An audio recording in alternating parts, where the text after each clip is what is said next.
So in this video, I'm going to be going over how to spot a rejection of a lower time frame fair value gap, right? So if you trade the 1 minute chart on ES or NQ, I want you to pay attention to this specific area and this specific area. So price came off these imbalances, and I want to explain how you can use order flow to spot these rejections to the upside, right? So let's quickly go back and see what was going on, right? So when you come into a fair value gap of any kind, when you see a rejection to the upside, you want to focus on what was going on over here, right? So this was 67.90.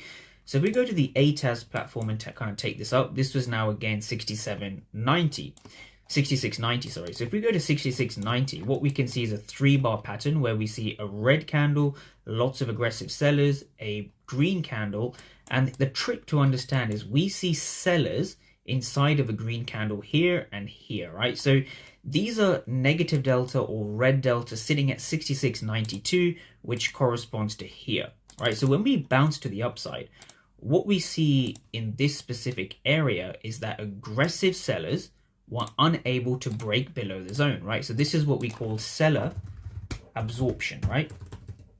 Just going to write ABS, right? This is a seller absorption, right? Because sellers were unsuccessful to break below this level.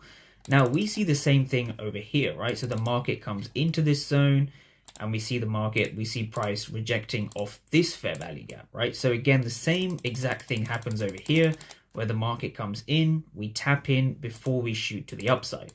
Now, what was going on specifically in this region, right? So we want to focus now on around 6,700 on the 25th of November, right? So 6,700 was just over here, right? So again, 6,700 over here, we see aggressive sellers, and then the market rips to the upside, right? So if you're a trader and you're trading fair value gaps, right, and you're struggling to find the exact entry, it's because of this, right? So when you have these candles with the order flow, it gives you a better insight as to seeing the aggressive sellers failing as the market begins to tank to the upside.